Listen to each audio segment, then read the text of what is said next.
Hello, and welcome to Metachemistry.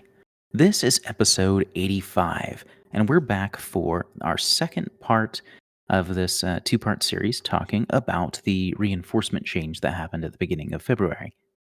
And last time we talked about half the factions. We covered Pano, we covered Juching, Nomads, and Combined Army.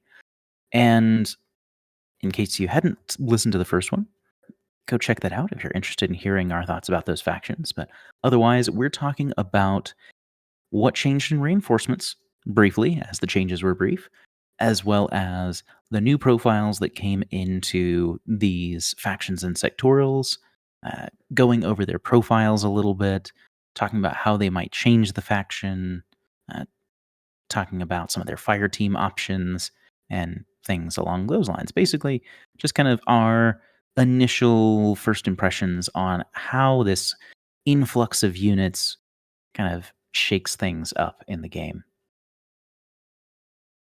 But before we actually dive in, we want to take a moment and thank Mo Games, the sponsor here for us at Metachemistry. Mythic's Online Emporium is an online supplier for Infinity, which you can check out at that's MOE games.com. And as part of their sponsorship of the show, all of our patrons, regardless of level, get a 10% discount code at that store page. And for anyone that's a member of our Discord, patron or otherwise, you get entered in to win a $40 coupon code each month usable at Mo Games there. So in order to enter, just make sure you're part of our Discord server and you're automatically part of that drawing. Because what's better than games? Mo Games. And for this episode, it's just going to be Ian and I. Azoka kind of went over the factions that he had the most experience with in our last episode. And so we're going to cover the rest here tonight. So, Ian, how has the hobbying and gaming been for you lately? It's been okay.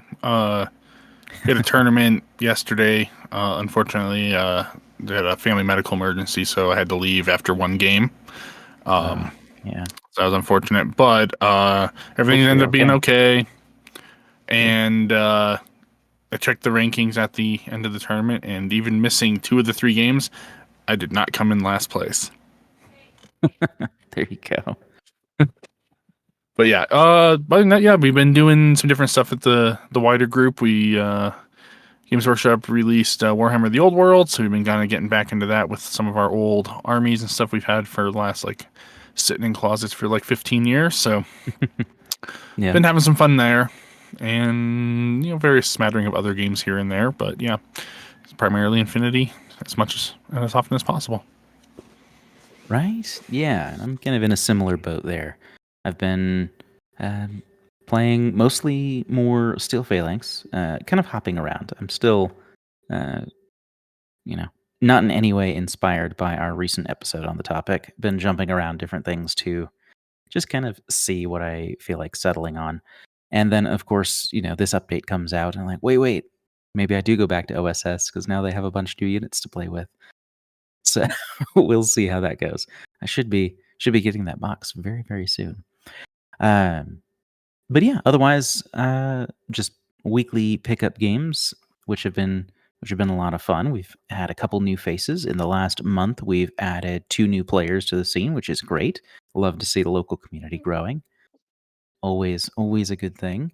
And I've also been getting in on the old world action. Blood Bowl has never been my thing, and I haven't picked up Bushido. But this is a game that I have joined in on. Yeah, I've been playing. Well, I say playing. Played one game with Vampire Counts into Tomb Kings, and so 2 undead factions, moved slowly, shambling to the center, and then we fought to a draw because nobody could kill anything without it coming back. So we just kind of sat there because we were playing a very, very small game. So it didn't have any major hard hitters. But yeah, so that's been good too. So I'm excited to do some more of that. Now, as far as our topic tonight, we're going over the the reinforcements update, which is the February 2024 Army update, which is you can kind of follow the notes along the Corvus Belly blog for that if you're interested. Sometimes some of these things are a little bit easier to follow in a text-based format. But yeah, so this time we're going over Ariadne, Hakazlam, O12, and Aleph. And so, Ian, do you want to kind of kick off the changes with Ariadne? Yeah, so there's only one. There's only one new unit. Basically, Ariadne didn't get a whole lot of new stuff from reinforcements. It's mostly the Merovingian units. Got a little bit of updates here and there. Like there's some really cool things that happened with a lot of those units, but they're applying only to like vanilla and of course Merovingia for all of these.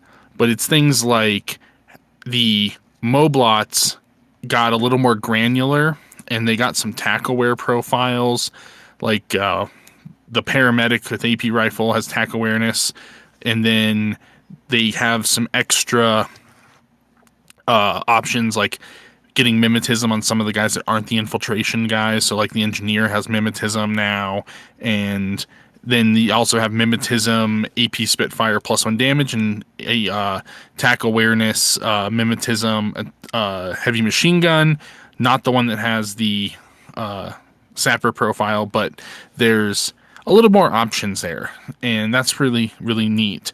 Most of the rest of it didn't really change, but we did get a new unit in the Apaches, and that has now also been folded into vanilla, and it's exciting for Merovingia because it's their first warband unit. They were unique in Ariadne for not having warbands. But yeah, you only half get a warband because of Duroc. yeah, well, and Couldn't take him on his technically loan. Wolfgang is a warband. Who doesn't act very much like a warband? Yeah, and it's just they're very, both of those are relatively pricey as far as warbands go, and Duroc, of course, is a very special case, and Wolfgang doesn't have smoke. Yep. So yeah, a little weird. But now Well, Apaches don't either, right? no, Apaches curiously do not have smoke, which is actually fine though, because they are really fast. They're a 6-2 move. They're CC monsters. CC 22 with Natural Born Warrior and CC attack +1 damage. And yeah, no wound in cap. They have super jump. They're just kind of mean, but all of them are basically rocking AP close combat weapons with an extra burst. So they just come in swinging with 2 attacks. They are solid, and they're relatively cheap. They're regular orders for the ones that are going into the faction. Some of the ones that are in the reinforcement section are irregular, but for the ones in the faction and vanilla, they are regular. And some of them can be fire teamed, which is really cool. Those are the ones that generally don't have berserk. For those profiles, they have, it is standard warband outfitted with chain rifle, grenades, heavy pistol, no smoke grenades, but Merovingia has never really needed such things in abundance. So, you can also do light shotgun or rifle with chain colt. So they have some options there. Then they have some standalone options. They get +1 burst on their ballistic skill attacks as well as their CC weapon. And then they have a couple of them that get berserk. So just a little bit of speed, a little bit of a close combat unit that Merovingia didn't really have before. The rest of the Sectorials all have numerous models that are great at CC, and outside of Duroc, Merovingia not super great at CC, so this is actually a really cool addition for both Merovingia and I think to a lesser extent vanilla. I can see some usage for them. They're in the like 14 to 17 point range, so they're relatively inexpensive. But I think there's a lot of competition for what they do in vanilla. I agree. Yeah, I don't really see them taking off in vanilla very often. Like, you get a little bit of added durability, but you could Yeah. You could get other cheap CC units. You could get other, cheap template units. Mhm. I Those are think not necessarily wild. I think the edge that they have is super jump on a 6-2 move. Sure. That's with that chain rifle or light shotgun or whatever. I think that's going to enable them to quickly move up and reach tops of buildings quicker and find weird angles to engage troops, your opponent's troops that are kind of hidden, that the other war bands that are accessible don't really have that kind of equivalent. I think that's where they have the advantage. Yeah, I mean, I don't know, because you're paying a couple more points for a Cameronian in vanilla, right? Cameronian is I think they're about 20 20. points. Yeah, they're about 20 points. So for 3 or 4 points, you can get a 6/4 Yeah. super jump that's still 2 wounds, gains total immunity, higher fizz, has smoke. Mm. I don't know. I don't really know if they'll be. I mean, maybe if you really need to shave the points, I guess you could. Mm-hmm. Oh yeah, Cameronians keep Natural Born Warrior. They have the extra burst on the chain rifles also. I mean, I guess if you really wanted the rifle, Yeah.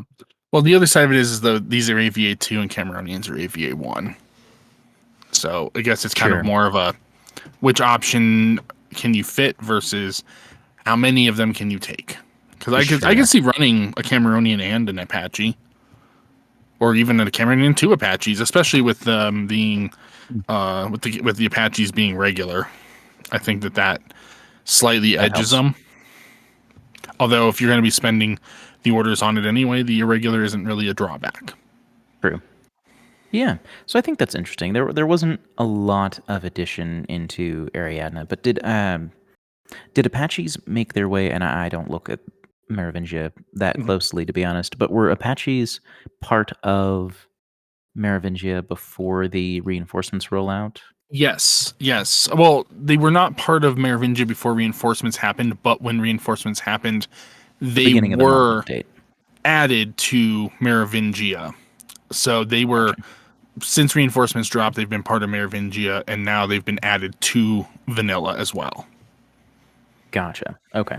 So yeah, so it's an addition purely to vanilla because they had that available. But yeah. So Yeah. yeah, I think that they're pretty interesting. I agree that like most of these units, they tend to be much more interesting in their home sectorial rather than their vanilla faction because I don't feel like the majority of the reinforcements profiles are particularly like overtuned or anything like that. Like I feel like this is a good update with lots of interesting units, but I'm not seeing very many units that strike me as being, wildly powerful or anything like that. Like Yeah. things that are good, but not necessarily going to push out existing units, which is good.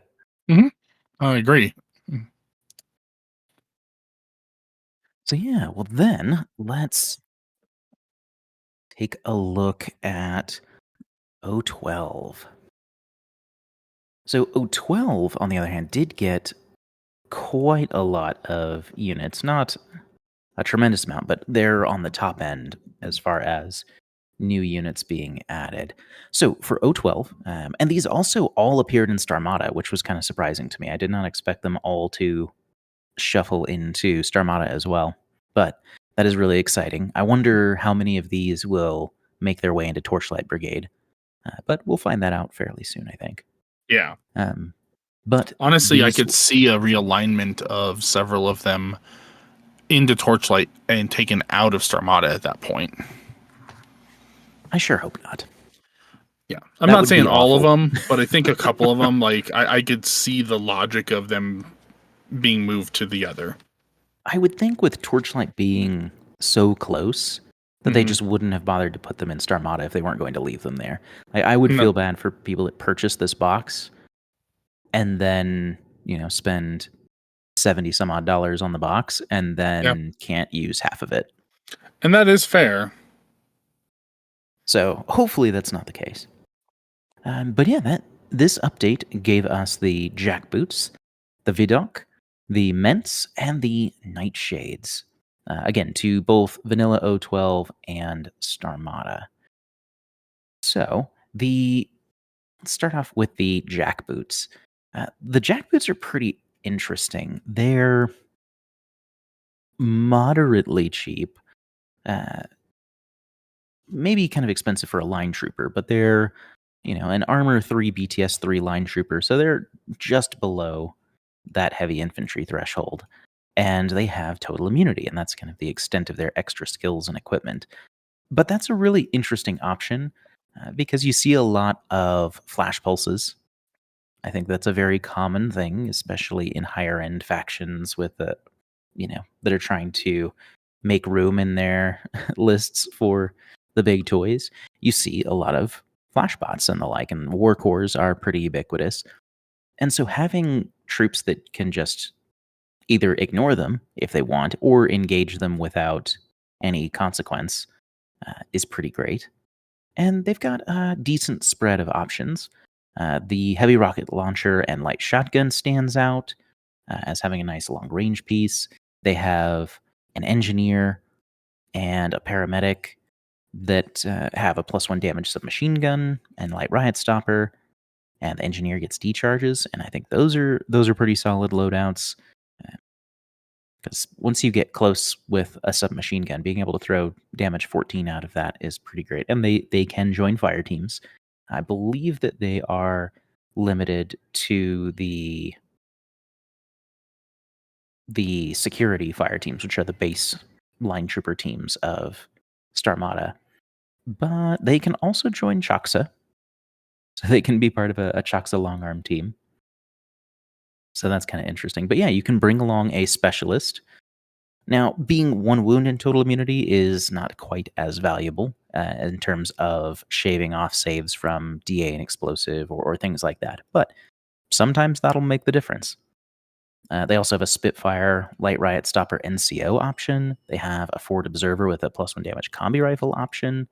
And so they have kind of a decent spread of things, and seem like if you can afford to spend some extra points over, say, a Kappa or similar, I think that that's a really interesting ad that you can do. Um, Also, in vanilla, jackboots can be part of O12 duos. So you can potentially do some interesting things there. But I feel like they're much more interesting on Starmada as far as that goes, because I don't see these as being particularly strong solo pieces. But otherwise, I think they're pretty neat. They're good to join up and kind of give some other weapon options or be a different type of specialist and things like that are nice to have. And then the Vidocs. The Vidocs currently they are missing a couple important things on their profile. So um, their points didn't change, but from their they don't show as having any special skills or equipment.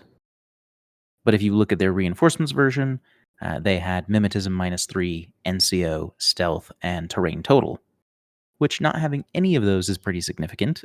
So if you look at those profiles, I think that the sniper rifle is the one that is actually of interest to me. The base boarding shotgun, I don't really think we'll see much play in either place. Uh, and the shotgun doctor, I could potentially see because you can put them in a security team. You can have a Vidoc there. But I feel like more likely than not, you're going to see the sniper taking up that spot because the multi sniper picks up MSV1. You could also put them in a Bronze Harris, but they are AVA too, so you could do both if you happen to have those. But yeah, I don't know. I don't really see a whole lot of use for those skills on the boarding shotgun to run around. Like if they had another, kind of mid-range SWC weapon, like a Spitfire or similar, I feel like I could see that. But I don't know. Do you anything that jump out at you? Blah, blah, blah. Anything about them that kind of jumps out at you, Ian, as far as the Vinox? That they shouldn't be called multi-purpose security brigade if They only have two options. I Their mean, multi-purpose are the multiple varieties of ammunition they can load into their sniper rifles. yeah, because it's like I get that two is technically a variety, but it feels like they are missing something in the mid category between shotgun and sniper, and whether that's even a Red Fury or something. Right. Yeah, I think that would be cool. Because, like, looking at the profile, like, it's pretty decent. Like, they're Yeah, ballistic skill 13 with mimetism. They have NCO, and they're, relatively cheap as far as that goes. So, I think that they're kind of interesting, but I don't really see any but the sniper seeing regular use and occasionally the doctor. yeah. I mean, mimetism stealth shotgun around a corner is kind of good, but the doctor still does that. So Exactly. And, like, you have to be for a model with no deployment skills, that's you have to go on a bit of a walk for that to happen. yeah, So yeah, kind of interesting, but I feel like there's definitely a standout profile there. Uh, then moving on to the Ments. The Ment agents, they're kind of interesting. Um, they all have chain of command built in and biometric visor. And they're whip 13, they're BS 12, and they have the base profile as a 15-point light shotgun. Or for 15 points, you can get a +2 burst heavy riot stopper and assault pistol, which just feels so much more fun. yeah, I like that one. So yeah, I feel like that one is probably going to be the most popular one. The hacking device on the light shotgun is okay, but I feel like I'd rather put that hacking device on a Kappa, because a Kappa hacker is just about the same stats. They don't have the 3 BTS, but otherwise they're the same for 8 fewer points, which is pretty massive. But yeah, they can join security fire teams in Starmada. They can join bronze fire teams in Starmada, and they kind of compete with Cho a little bit. Catherine Cho is a Holomask chain of command. She can either be a lieutenant for the same 15 points, or she can be chain of command for 20.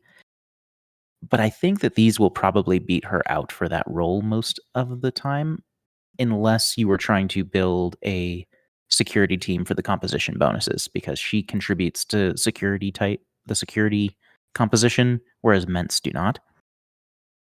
But if you don't need a burst 4 heavy riot stopper, you could just have one of these Ment agents on their own and still get 3. But yeah, I think that version seems like a decent corner guard as well. Um, Kind of a shame that they're only AVA 1. I think having a second one would have been really cool.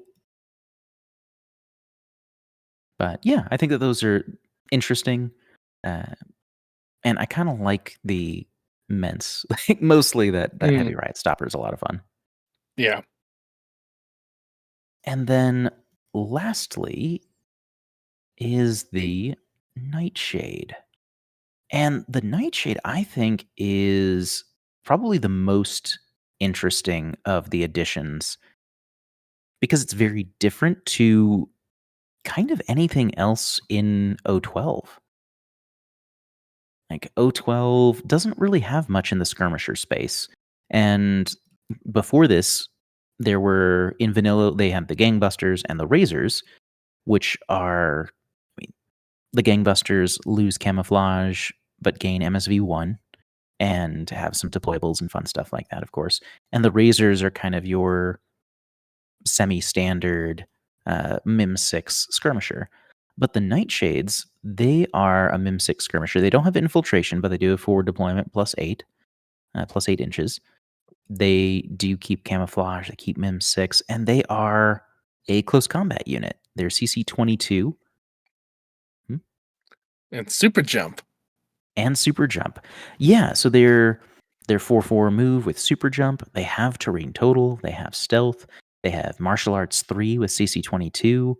And they have a shot close combat weapon or a para -6 close combat weapon, which Or when you is just pretty really cool. need to pin somebody to the floor. It's like, Exactly. no, stay down. Yeah, so they're really interesting. And they come in 2.5 varieties. They either have the boarding shotgun with shock mines, or the submachine gun with drop bears and decharges, and the submachine gun profile can also pick up a killer hacking device. Um, in Starmada, the only skirmisher they had was semi recently. Well, I guess it's been close to a year at this point, but semi recently, they had the Sharkos, and those opened up a lot of play space for Starmada. I think those were a fantastic addition for them. And I feel like the Nightshades are really fun and interesting. They're not as cost efficient as the Sharkos, I suppose, but having super jumping police ninjas throwing mines seems pretty great. And then they can be a specialist, which is really cool. So um, I think the Nightshades are really neat. They are AVA2, so you can bring 2 of those in Starmada or Vanilla O12. And I think that you'll see one of these semi regularly. Like they're pretty decent. I think that they have a lot of fun tools, and I think that they really spice up. They spice up Starmada a fair bit, and I think even O12 vanilla will see these sometimes. Because again, there's just nothing that quite behaves the same way that they do. Like nothing that has. They don't have any close combat units in a marker state, so I think that that's pretty interesting. Now, notably, they don't have hidden deployment, uh, but I don't think it will matter a whole lot. Like people will know what they are, and they'll try and run, but you cannot escape the Nightshade. Yeah, they seem fun. So yeah, so 4 new units for O12 and Starmada, which of course proportionally affects Starmada more. And there's some interesting fire team options. I think it's a good update for them. I think that it is. I don't think it's quite as impactful as the last update for them in terms of the one that added robots and Sharkos. I think robots and Sharkos were very unique tools, and I think that some of these are unique tools, and most of them are similar alternatives. So I think you'll definitely see some of these in Starmada. Most of them, I don't think will show up in vanilla that often, but maybe sometimes. But yeah, kind of cool stuff. They're fancy. They are fancy. Yeah, I'm really excited. As of recording, that box hasn't come out yet, so I'm excited to see the painted models for that. So that leaves us with Hakazlam next. Yeah. So Hakaslam is in a similar boat to Ariadna and Merovingia in that they got only a couple of new units added through reinforcements, and those were added to Kapu Kalki right off the bat. And now they're being filtered into vanilla. And those 2 new units are the Korsan and the Bertuk.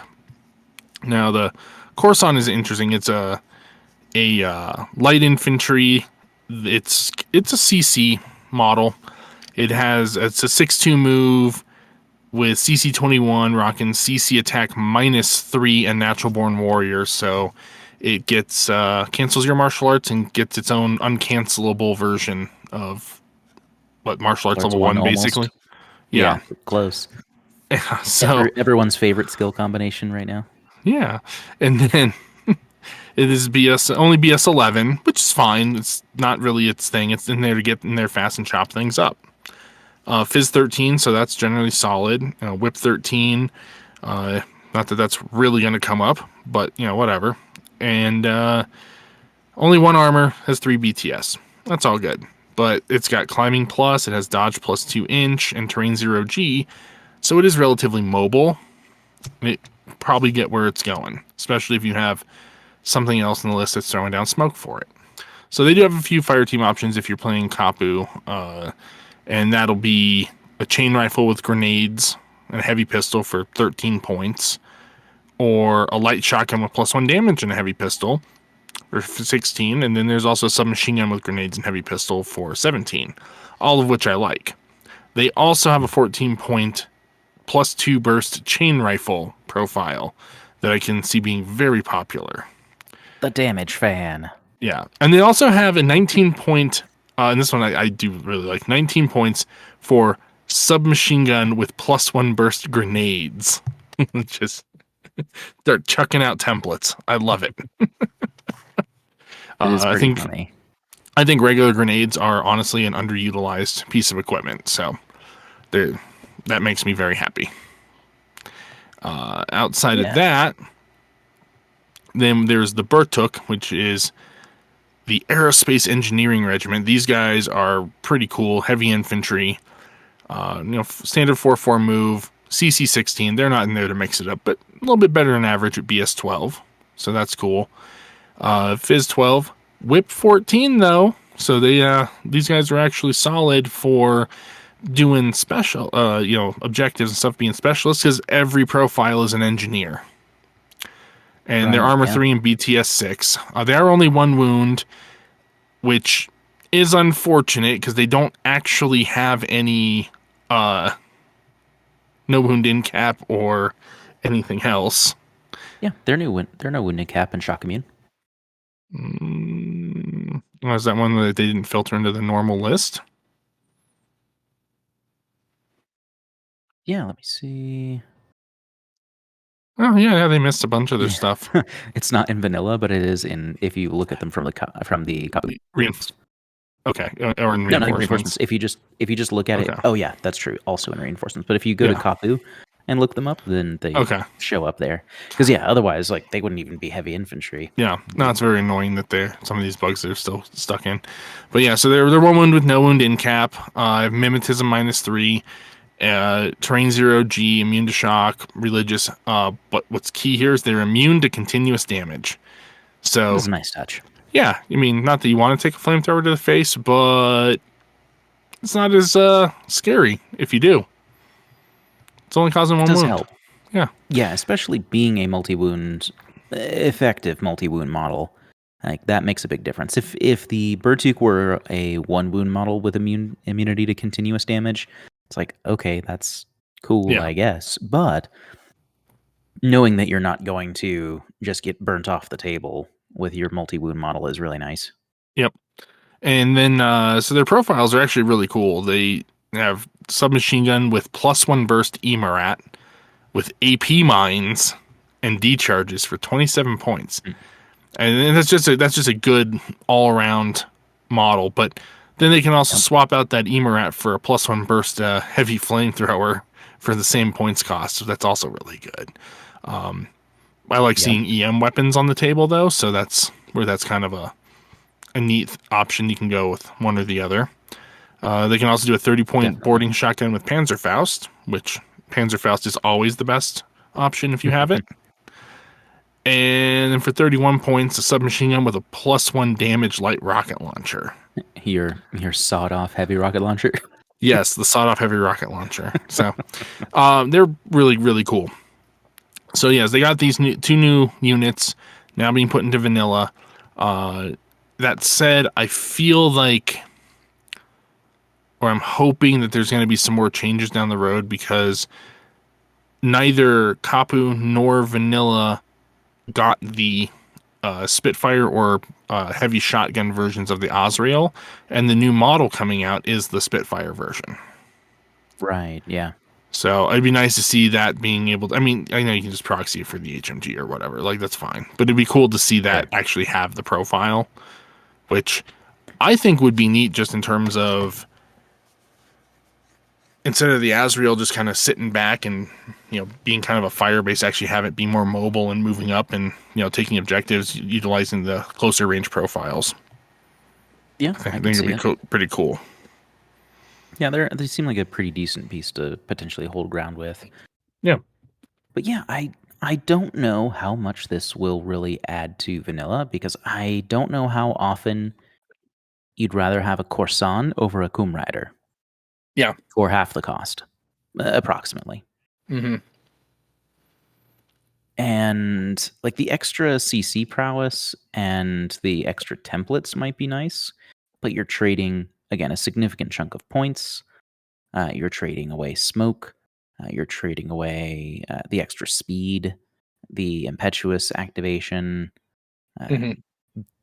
Coom are dogged, so they can take a hit and keep going where the Corsan cannot. I just, for that points disparity, and yes, Coom are also irregular, but I don't think that's a problem for Coom Riders. Yeah. So, yeah, I don't know if there's going to be a lot of those in vanilla. And for the Bortuk, I think they're Mm-hmm. super cool profiles. They're really Yeah. interesting. Like they just have a cool set of skills and equipment and gear. But I don't know how often you're going to see them take an elite engineer like that. I see them as they're like the engineer version of an Asawira. I know they're not as good as an Asawira, but Yeah, I I feel was like they thinking like fill that like similar role in terms of how you would use them. But unfortunately, where the Asawira can be put in a fire team, the Bertuk really kind of is on its own for the most part. right, yeah, because you can duo an Osawara with something in vanilla. Yeah, yeah. I mean, I don't know if it's going to, because I feel like for a very similar price point, you're starting to compete with Fiddler, Mm-hmm. and I feel like Fiddler is faster and has similarly interesting kit. Yeah, but she's not like thematically, she's not Hawk, so Yeah, maybe that's true. there's where the advantage lies. I could see that. Yeah, I mean, if you want a specialist who can advance, but I feel like Hakazam's not really hurting for that sort of profile. They're not. So I don't know if the Bertuk is going to see a lot of play. I think mostly, like you mentioned, the double Emirat, I think is pretty interesting. But then you have Ghazi, so Yeah. like anything that it does, something else in vanilla already does it better. So you really need to want and be able to utilize their whole kit. So I think there could be a spot for them, but I don't see them being a common pick. I think the double Emirat or the +1 damage light rocket launcher are the most interesting ones in my mind. But yeah, well, time will tell, I suppose. Yeah. Yeah, and then we move on to Aleph. And Aleph also got a big influx of units. So they also added 4 new troopers. So they got the Riksha and Dawan Takbots, the Artalis, and the Satra. And so those are available in vanilla and OSS. Excuse me. Now, for fire teams, only the Artalis made it into uh, vanilla fire teams, so won't really have a whole lot to speak to there for a little bit. But the rickshaws are kind of interesting. They're kind of ish souped up Dakini. They drop a little bit of movement from 6-4 to 6-2, but they gain a pip of ballistic skill. They gain 3 armor, and they have dodge bonus. They have ECM hacking -3, which is great. Um, they have immunity total on their profile, but I believe that is a mistake. I'm pretty sure that was only meant to be on the Dawan, but if they were immunity total, that would be pretty interesting for them, but I don't believe that's going to stick. And so they got para CC weapons that are at -6 instead of -3, which is nice. And then they have unique weapons that just aren't. I mean, all of their loadouts are kind of separate from what Dakini TACbots can bring. They have the boarding shotgun, heavy rocket launcher, light shotgun, red fury, and a forward observer with combi rifle and flash pulse. And so I really like that there's the option for all of these guys. Like I this does run into another instance though where I don't understand why they don't count as Dakini. Like they break composition with Dakini when they're all tac bots and they even fulfill the same role. They just have slightly different weapon options. So that is a little sad. But yeah, I don't really see these making much of a splash in vanilla. Because I feel like the forward observer is kind of interesting as a fast specialist, but you could get a Dakini paramedic for a little less by about 5 points less, I believe. Or you could, for 1 point more, get the Garuda forward observer, and you could drop in and then still be running 6-4. So I guess you really have to be wanting the ECM hacking, but I don't know if that's really enough to justify that. The heavy rocket launcher is also kind of interesting. Um, but again, a lone heavy rocket launcher platform, I don't think the rickshaw is necessarily going to be that piece. It's probably going to be the post-human Mark IV. Like, he doesn't have the mimetism, but gets the extra wound and better ballistic skill. So, yeah, and then the Red Fury, you're just going to see a Dakini HMG instead in the vast majority of circumstances. So yeah, so I think rickshaw are interesting. In OSS though, you can put a rickshaw into an operations fire team, which is kind of their line trooper team mostly, which has the Dakini that they do not count as, bafflingly. And you can also put Deva, Danavas, and all those other things there that you would normally expect. You can also make a Samartan fire team. You can make that can be a duo or a Harris team, and you can find them there where they do count as Samartan with Dawan and Artales. So you can have them get composition in a Harris team. So that's cool, I guess. But yeah, I think that they're a nice unit to have. I think that most likely I'd see them in kind of an aggressive Harris or maybe the rocket launcher in a core team if you know that you're already not going to be building it towards composition. Like if you want to have, say, an engineer, like you want Trisha in the team or something, and a Denavas and a Riksha, and you were never planning on it getting full composition bonuses, and have like another Avid Dakini sniper and a Riksha heavy rocket launcher and something else in there. I think that's pretty reasonable. But yeah, I think the rocket launcher is probably the most interesting profile to me. Um, but yeah, so then we have the Dawan, and the Dawan are the ones that were kind of making the big splash because they do something that no other TACbot does.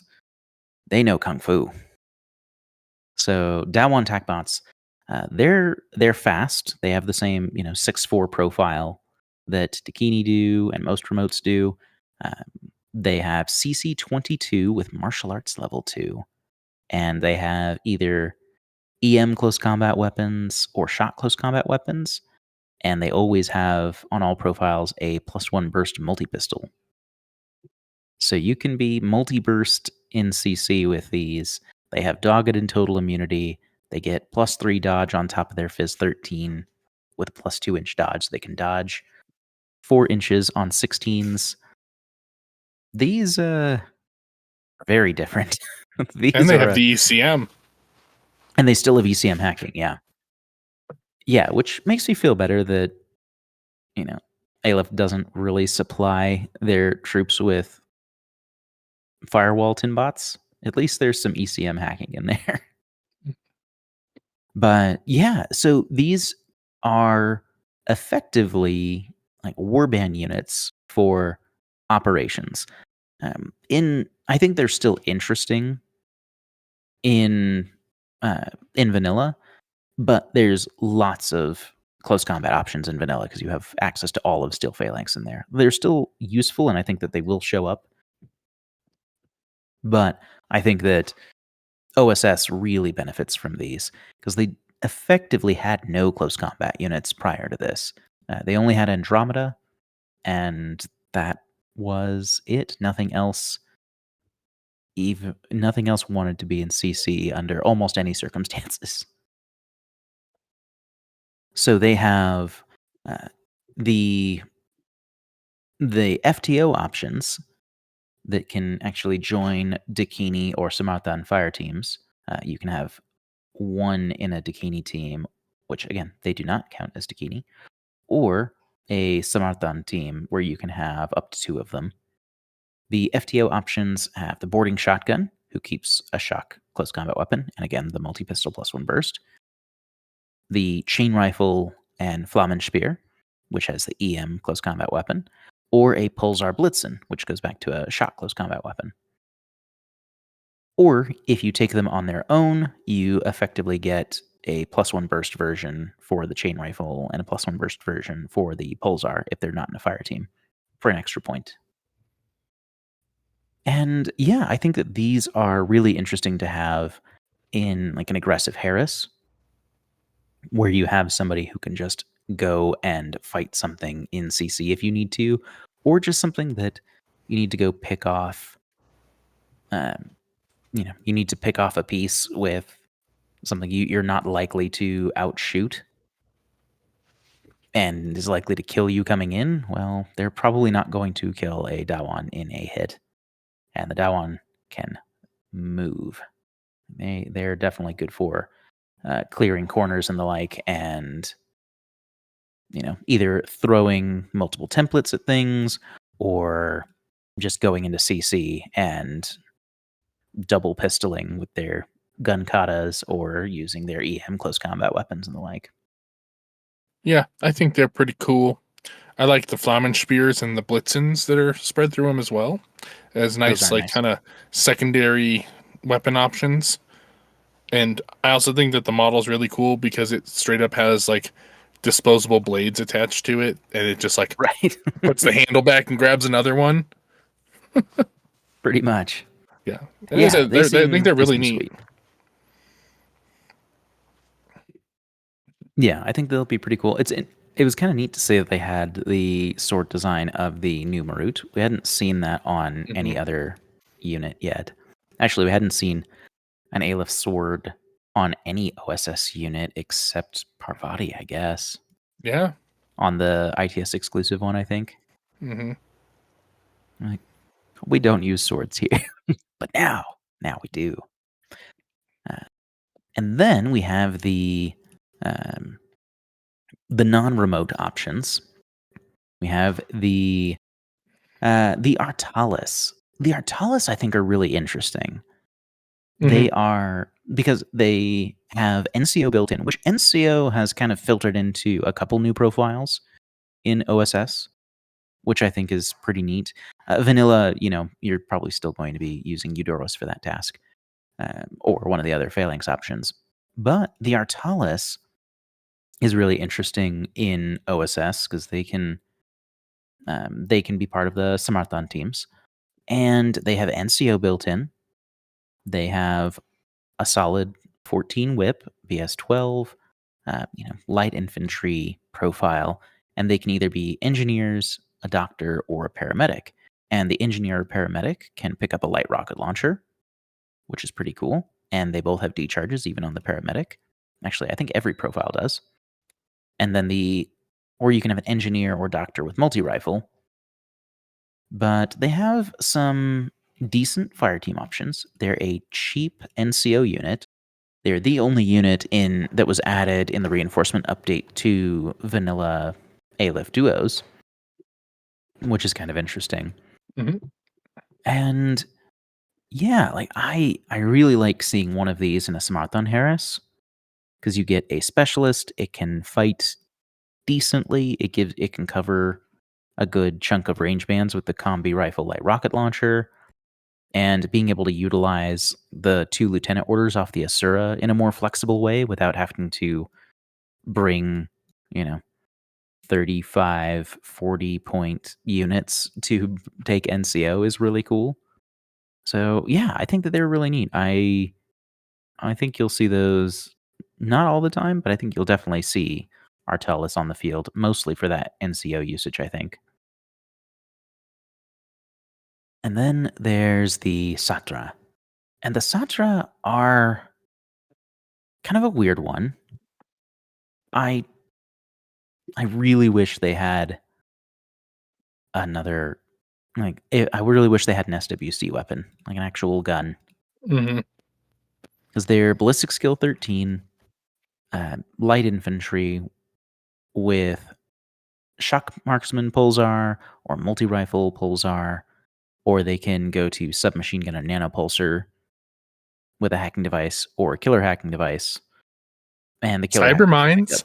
the killer hacker picks up cyber mines, which is a thing. Yeah, And it's a thing.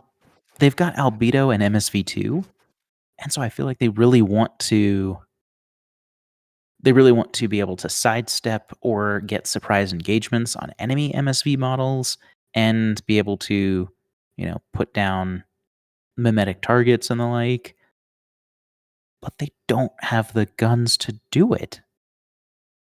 I Like, not mean, to like I that's think the just shock a marksman shame. rifle can. It's just not the best option, but it's the best option of what they have to do that.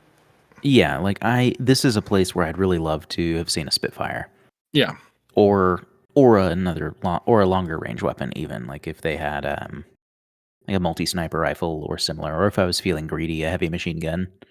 or I mean, they're already most of the way there. Just turn that shock marksman rifle into Red Fury. Yeah, just give me the extra burst. Yeah, like even a Red Fury, like I would feel a little bit better about that um, compared to the Shock Marksman profile. Um, but yeah, they're just not quite there. They feel like a profile that competes with themselves, and they have no fire team options. So you're not increasing that burst anywhere. You're not moving them up with something. These are solo operatives, and I don't think they're going to see very much play. Like if you want the MSV2, you can just take a Deva Spitfire for just a handful more points and get an MSV2 Spitfire. Um, if you want a hacker, OSS is flush with hackers, and I just don't really see what they gain other than albedo, which is unique to OSS. But they can't really. I feel like they can't really leverage it very well. I feel like the best they can do with it is use it to walk past MSV defensive pieces to try and cap objectives, but you're in a faction with access to white noise. So I just don't really see the Satra having much of a place, which is kind of unfortunate. Hmm. Like, especially for a solo piece. Like, even in a fire team, I feel like if they had fire team options, like let's say they could join the Samarthon teams, I still think it would be a stretch, but I could see maybe putting them in there. But having to kind of huff it on their own, I don't think these will see much play. And even in OSS, much less vanilla, that's just not something that I think is going to happen. But yeah, so OSS got a lot of interesting stuff. I don't know why the tac pots don't count as Dakini, but Yeah, you know that's okay. That happened to a lot of things. It was mostly. It seems as though the blades and blockers we talked about last episode, mostly the blades, were kind of the exception as far as composition goes, and that most things did not gain composition bonuses, generally yeah. speaking. So, kind of interesting there. But yeah, so that's kind of our breakdown on all of the new reinforcement units themselves. Now, there were some additional changes in Army, some profiles that got retooled and things like that. And so we'll take a little bit to quickly go over those because some of them we did talk about, but not entirely. And Let's see here. So, Ian, do you want to run through the Zhixing changes real quick? Yeah, so Yuching got a few things. The Zencha doubled their their BTS from 3 to 6, so that's actually Nice change. very nice. Outside of that, Tao got a bunch of changes. So uh, his skills changed to ballistic skill attack +1 burst, counterintelligence, dodge +3, specialist operative, and dogged. In addition to him having natural born warrior, hollow mask, immunity shock, and stealth. And the weapons were changed to Emarat, flash pulse, contender, pulsar, viral pistol, and CC weapon para -6. And then the cost switched up a little bit, so they dropped like from 26 and 25 points to like 21, 24 points. So relatively decent change there. It just makes Tao a little more appealing to take. Not that he didn't see tabletop as it was. Yeah, Uh, it's largely it feels like sort of a side grade. you know, Like the Emerat is really cool. I think that's nice, but losing the monofilament close combat weapon is a little sad. yeah. And he doesn't have CC attack -6 anymore, so he can't gain that with the viral pistols like he used to. He can only Hmm. get it off of the para weapon, Yeah. which is not as cool. But he has counterintelligence on all profiles instead of just the one, so that's Hmm. nice. Um, yeah, yeah, he's interesting. I think he's still good. Yeah, especially as the But points went down. yeah, and I don't, and he is a specialist now where he wasn't before, Yeah. so that's cool. But I Yeah. don't think I think that he's definitely like a late go in and get stuff done. He's Yeah. definitely Yeah. not part of your turn one plan. Yeah. Other than that, the salsa got changed from light infantry to skirmisher, which makes sense because it's basically a ninja. So, and then the Hatay heavy rocket launcher went up 2 points from 35 to 37. So that just seems like a balance pass right there. Yeah, I think that was because they gave it guided and it didn't have it before, or maybe it did. I don't recall. Yeah, but yeah, that's it for Yuching. It just Tao got some different stuff, and the Zentra got ballistics, a BTS boost, and that's the important parts there. Yeah, yeah, I think that that's pretty interesting, especially because they're usually. I feel like Zenshare are often going to be hackers, so that's kind of nice just to have a Hmm. little bit of extra insurance in case things don't go well. Yeah. And yeah, so I'll start at the bottom of that and work my way up. So this is a vanilla slash NA2 change, or most vanilla armies and an NA2 change, the Rem Racers. So the Rem Racers did have an option that certainly came up quite a bit when the Dawan were shown of having giving a remote +1 armor, +3 fizz, and +9 CC, which of course on the Dawan would be kind of ludicrous. And I love it. It's a really funny idea, but now they become set values. So it now gives the remote CC 22, Fizz 13, and +1 armor, which for most remotes in the game that this could apply to, it comes out exactly the same because that's where most of these other troops are at. With that ends up being the same bonuses by and large. But this keeps it off of the Dawan, which I think is perfectly reasonable. Like that would put the Dawan at CC 31, Fizz 16, dodging on Yeah. 19s. Yeah. So, Yeah. I can't begrudge that change at all. Yeah. So Yeah. Ariadna, I know you already talked about the Moblot stuff, but Yeah. what else happened in Ariadna? Lugaru's got a viral marksman rifle option. It's So really nice. that was actually really cool. Okay. The other big thing with the Moblots is that while they did get some new profiles, in vanilla they became AVA 2, So that was actually kind of cool. They were AVA 1 before. Nice. And but they did lose their Lieutenant HMG option. But Gotcha. that's a little unfortunate. But yeah, everything else was just like super cool with them getting, mimetism and tactical awareness on a bunch of different profiles, and then of course getting the AP Spitfire profile added in as well. So that was pretty Yeah. cool. Yeah, it is quite good. And then, of course, the Apaches were added with the profiles we've talked about. So, Mm-hmm. yeah. Combined army. The anathematic got a minor change. So the hacker upgrades its nanopulsar to a pulsar, and it bumps up the cost by a point. So for all of Yeah. those exactly on the dot 300 point anathematic lists, you're going to need to find a point somewhere. But otherwise, pick your template. So Yeah. there's that, right? Yeah. And then for Hawk Islam, the Maghariba Guard lost courage.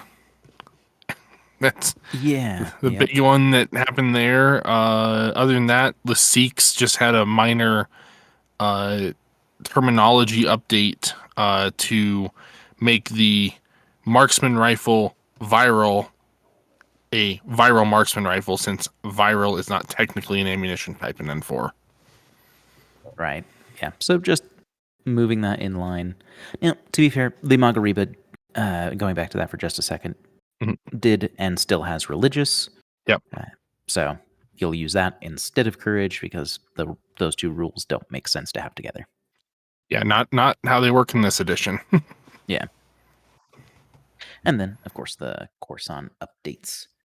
Yeah, And which we already then, went over. yeah, exactly. And then the Aleph changes. So the Arjuna, which have been in Aleph since OSS launched several years ago, they changed a little bit to where the profiles, these are the medium infantry with mimetism and specialist operative. Um, these troops can bring one or two um, peripherals with them that have EMRATs, which are pretty cool. But the versions that don't have any bots that you can buy individually, those all became FTO options. So you can throw those in a handful of fire teams in OSS, which is kind of neat. So they can either join your base operations team, they can join your Smartphone teams as well. So they've got a decent number of places that they can go as far as the different types of teams you can compose. And Arjuna had been kind of looked unfavorably on for a while because they're kind of pricey for what you end up Mm-hmm. getting. But they did gain tactical awareness with a points increase, so it didn't quite resolve that. But having a couple units that you can bring some tactical awareness on is kind of nice. And so now they can join fire teams, so you can get some extra orders on some of those fire teams, which is cool. And then the reinforcement Dawan, they changed some of the options in terms of the FTO variants there. So now the basically the bonus template versions, the one that have +1 burst chain rifle and +1 burst pulsar, those can't join the fire teams. You have to take the FTO versions that have single shots of those and get your extra shot back when you put them in a fire team. So yeah, a lot of stuff to talk about. So much so that it ended up being 2 episodes. But funnily enough, very little of it had to do with reinforcements. So yeah, which we covered last time in terms of the reinforcements change to comlink trooper costs is kind of mostly where that was. But yeah, I think that this is a very interesting update to the game. I think that it gives us a good chunk of new stuff to play with, which is great. Um, it made sure that I picked up some reinforcement boxes that I otherwise might not have, which is pretty cool because I wanted to make sure that I would use them, and we don't really see a lot of reinforcements games. And yeah, I wonder about some of the fire teams and the composition thereof, and a little bit about where some things were placed. Like mostly like last time where we talked about some of the things showing up in uh, sectorials that we wouldn't necessarily expect them to, and stuff like that. I'm curious to see how much these change up lists because some of them seem like things that will show up all the time. And a lot of them seem like things that might be interesting alternatives to shake things up. And then there are a few kind of stinker profiles that just don't really feel like they're going to make much of an impact. And so you're not going to see very much of. So, yeah, I don't know. Any major thoughts in terms of the overall update? Or just I think this was always the direction it was going to have to go. That these were going to have to get added into vanilla and the sectorials, just as a Of nothing course. else was a business decision. But I'm more than happy that they are because a lot of the new models and profiles are really cool. And like I Hmm. said, we just don't really play a lot of reinforcements, so it's nice to be able to use them more regularly in normal games. Absolutely. Yeah. So yeah, lots of interesting stuff. But I'm going to take a quick sidebar before we go to final thoughts and give a shout out to our patrons. So, all of you who are able to join the Metachemistry Patreon, we greatly appreciate your support of the show. So thank you very much for continuing to do that for us. That really helps us out with some of the costs of the show and things like that, where otherwise that would be completely out of pocket for us. And speaking of which, this anything that uh, goes into the Patreon stays entirely in the show. We don't pay ourselves out for this or buy stuff for ourselves with this or anything like that. So, yeah, and for those of you that might be interested, we do have some benefits there that you can check out on patreon.com/metachemistry, where you can see things like early access to episodes, so you get them a week early, or Patreon exclusive sections of the Discord, which the Discord otherwise is freely open. You get final poll access. So occasionally we'll have polls in the server, just kind of publicly. And then once things are narrowed down, then we'll drop those to our patrons for kind of final call on things. And as far as our Discord, we'd love to have you there as another place for you to talk Infinity. So if you're enjoying the show, if you want to give us feedback, if you want to just come and say hi, we're around for that. And it's just a great place to share Infinity with other similarly minded individuals, where we can talk about lists or talk about tactics or show off painted miniatures or ask for you know advice on painting techniques or whatever the case may be. You can stop by on our Discord to check that out, which the link will be in the show notes as always. And another small added benefit is you're entered into that raffle we mentioned at the top of the show. So I hope to see you there. And that said, Ian, final thoughts on the February reinforcements update. I They think it's very a good close there. direction. I think it's a good direction for the game. Getting the models, getting new options, that's always a good thing. Like to see how it kind of shakes things up in the metas and whether or not some of these start being taken more often, if it shifts some gameplay styles or not. So, yeah, more options is always appealing to me. So, this Sure. hits all those buttons for me right there. Yeah, definitely. And we kind of talked about this last time. The actual change to the reinforcements game mode was not really a change to the game mode. Like it didn't actually change any of the rules or how the flow of the game works or anything like that. Um, the short version was that the comlink cost for troops was discounted. So I hope that there's more changes there, and we'll see if that happens or not. If it doesn't, then I don't see the game mode really seeing more than very occasional play. But if it does, then we'll hope to revisit that. Otherwise, I agree that it's always exciting to see new units, especially like fairly large updates like this, where over over the course of all of the factions, I mean, we saw probably 20, 25 new units added to the game, something like that, maybe. Yeah. Maybe even a little more than that, actually. And I could count them, I'm not going to.